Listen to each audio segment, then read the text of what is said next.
Every year that Matt Rhule's at Nebraska, fans are going to expect more. Better recruiting classes, more all Big Ten caliber players, closer, more exciting games, and most importantly, more wins. 2023 gave Rhule's staff the chance to lay their foundation. They found out what they had to work with. They played a full Big Ten schedule to understand what it takes to win in the conference. And even though they only won 5 games, it was obvious that this wasn't the same Nebraska we'd gotten used to.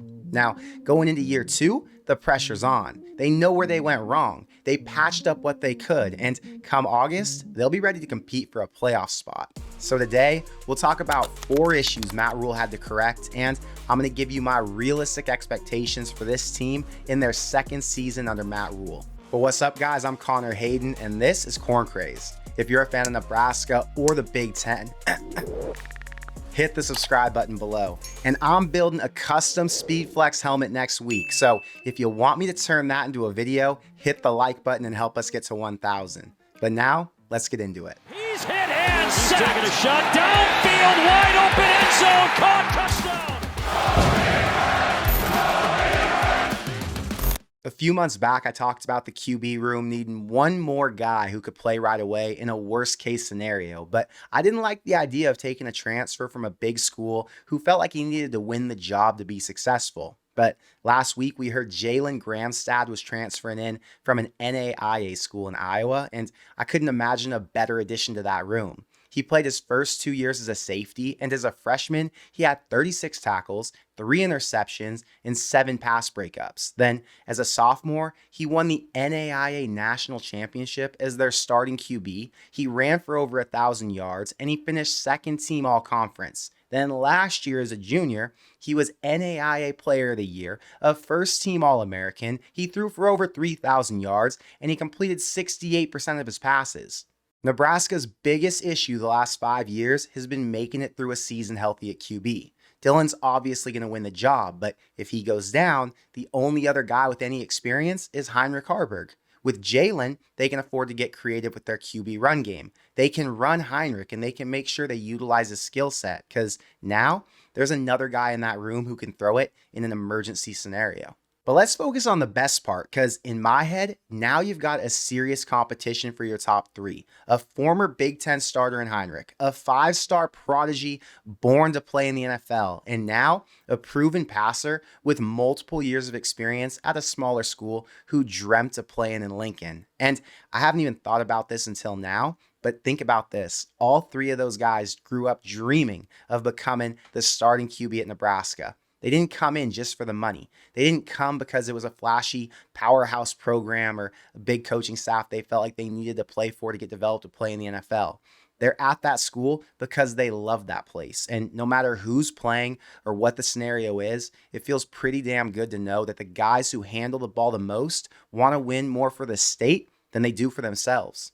Sticking with the QB topic, I saw this interview with TJ Lateef from Elite 11, and it was just another reminder that I'm justified for not wanting to talk about recruiting in the spring and the summer unless it's an absolute beast of a prospect or a lock that I think he's going to sign on once we get to December. In the interview I watched, he talked positively about Nebraska and pure recruiting. But when the guy asked him if his recruitment was still open, instead of saying, things can change, but yes, my recruitment's shut down for now, he basically said no comment. Now, at first listen, that's not as big of a deal, but then you think about who he is and what he represents in this class. This staff builds around their QB commit. They expect him to be the leader who engages with other guys they want, who tries to bring in other high-profile names, and basically acts how Daniel Kalen did when he became the QB commit for the last class. The responsibility's huge because the QB's the one who attracts most of the attention in the media, and he has the power to get other stud recruits on campus to see what the program's about.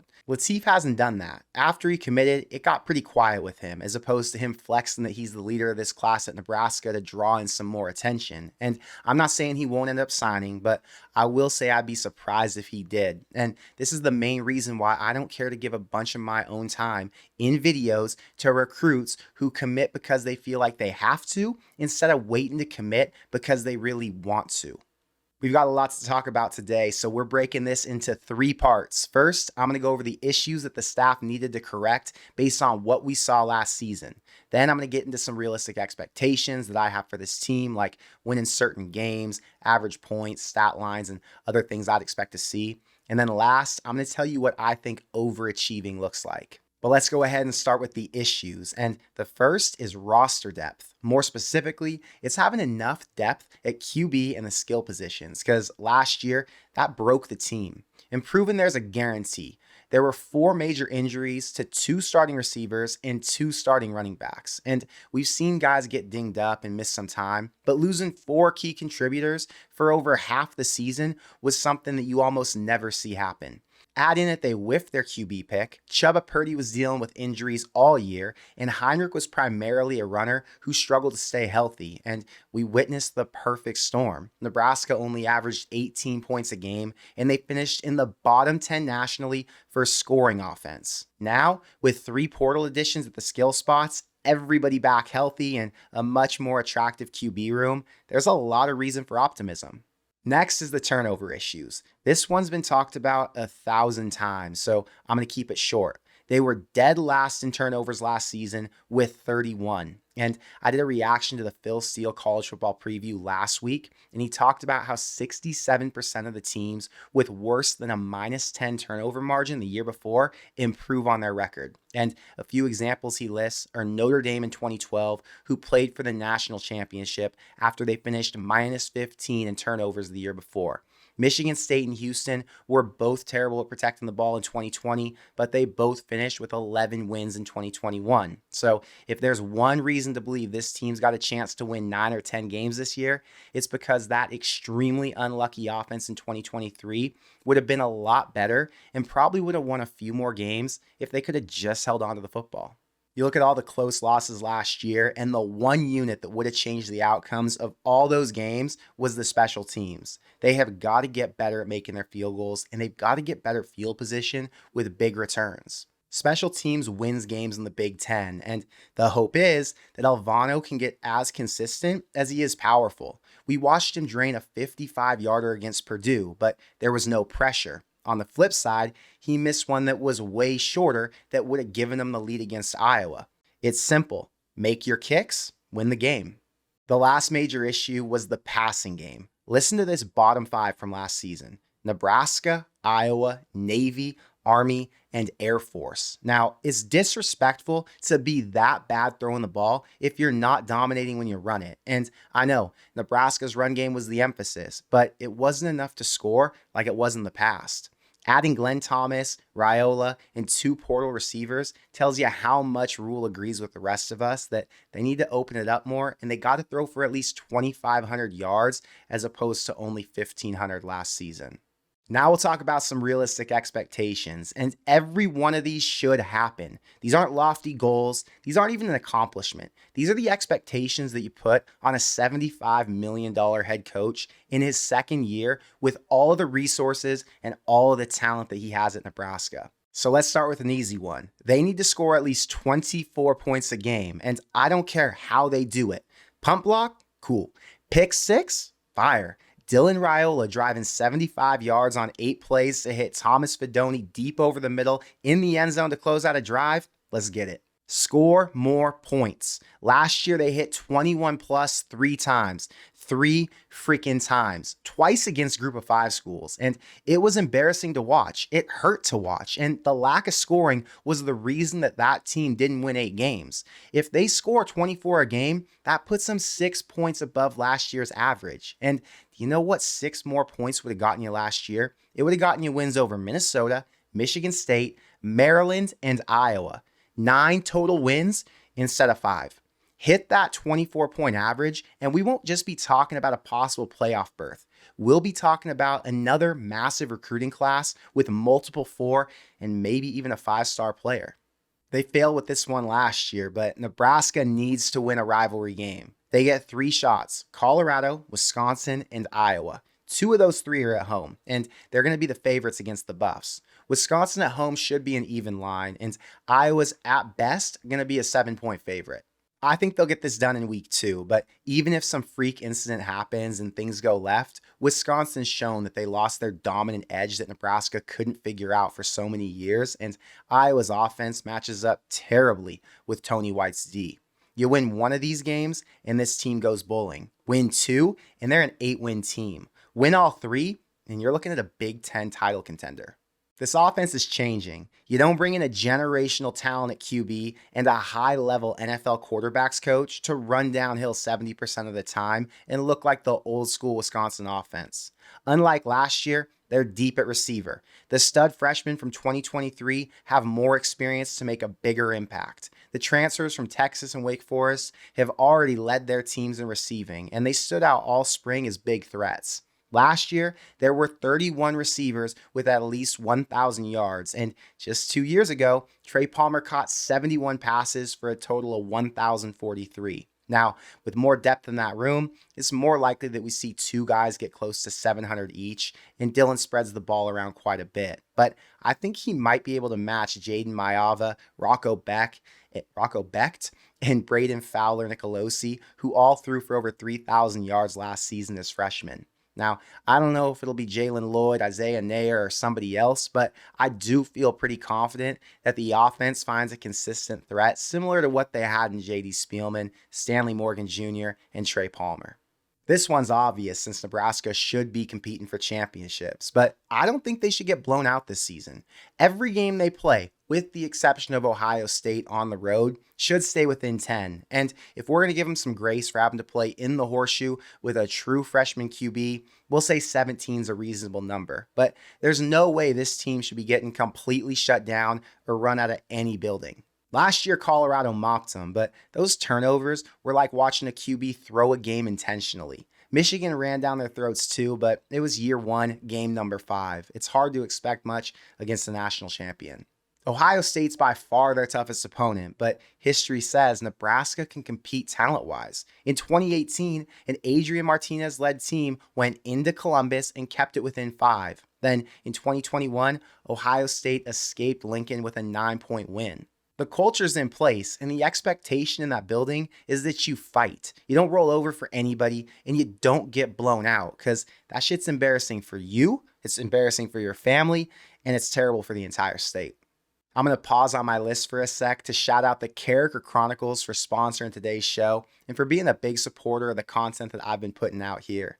Adam's been a great partner for me, and I always get comments and messages asking for my thoughts on the videos he puts up on his channel. So if you want to make sure to get some thoughts from a former player and a guy who's been covering this team for years, make sure you head over to his channel and subscribe so you don't miss any of those videos he drops. Some may say this one's automatic, but they need to rank inside the top 20 on defense after their number 11 finish in Tony White's first season. The schedule they played in 2023 was ranked 60th, and this year, it's only slightly harder at number 50. The only offenses to worry about are Colorado, Ohio State, USC, and maybe Wisconsin. But outside of those 4, I wouldn't be surprised if the D held every other opponent to around 13 points. Limit the average to 21 a game, and we're definitely looking at a top 20 D with at least 1 or 2 all Big Ten performers. So let's add that one to the list. They should have 2 first or second team all Big Ten performers. Last year they had 0 since Luke Reimer ended up on the 3rd team, and we've got to go all the way back to 2021 when JoJo Domann, Austin Allen, and Cam Taylor-Britt all finished second team to give you an idea of what this would look like. Now you've got Tommy Hill, Bryce Benhart, Isaac Gifford, Ty, Nash, and a few other studs getting a lot of hype. So I think this year they have a really good chance to break back into that all Big Ten conversation. And our final expectation, not the goal, but where they need to finish to give me confidence that this staff's on track, is to win 7 games. That means they could lose to Purdue, Ohio State, SC, Wisconsin, and Iowa, but still finish where they need to. It means Raiola can turn it over, starters can get injured, and the kickers can miss some crucial kicks, but they'd still win 7. Now, I'd argue 7 should have been the expectation last year, so they should be happy that that's all I'm asking for this time around. But the bottom line is, it's not enough just to make it to a bowl game when you play 6 teams who didn't win more than 4 or 5 games last year. So am I predicting 7 wins? I don't know yet, but I do know that that's the bare minimum for a head coach with a top 10 contract.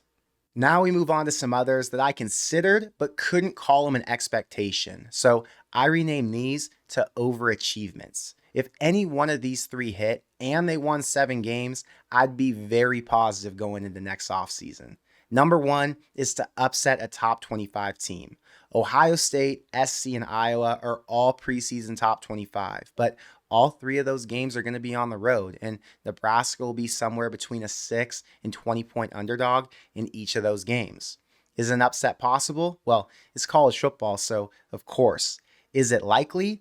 Not really. The best chance at this happening, in my opinion, is Wisconsin getting ranked late in the year, coming to Lincoln for senior day, and Nebraska getting revenge after they blew their 14-point lead at Camp Randall last year. I'd love to see this happen. Quarterbacks throw in less than 10 interceptions. Last year they had 16, but they only threw 250 passes. This year they're going to throw it closer to 400 times, and we're talking about a true freshman QB against some of the best defensive minds in the sport.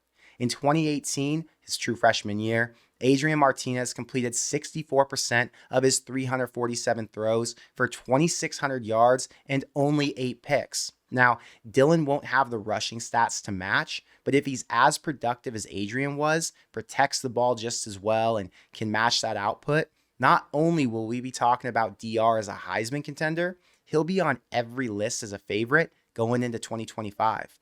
And last on this list is to win a bowl game. Getting there's one thing, but the momentum and the boost for the program in recruiting and fan support is huge going into the offseason. If they get to 7 like we expect they will, that means they're playing for an 8th win. And based on last year's matchups, they'd play a team like Auburn, LSU, or Miami, because there's no way the bowl committee's wasting an opportunity by putting Nebraska up against a group of 5 school. Make a bowl game? Cool. Beat a Big 12, SEC, or ACC team in a bowl game to give us a disgusting amount of optimism for next offseason? Fantastic. I know these are just expectations and not my predictions for what's going to happen, but once I get back from visiting my dad in Oklahoma, sometime in late July, I'm going to work on getting some hot takes out and my full season record prediction up. But I want to know what you think, so let me know in the comments below. Which of these areas is the most important to improve on for a successful 2024? Is it fair to expect a receiver to go for 1,000 yards, or do you think the ball is going to be spread out instead of just given to one guy over and over and over?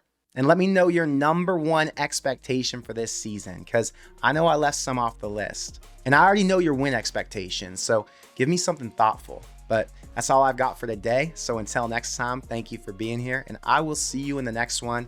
Go Big Red.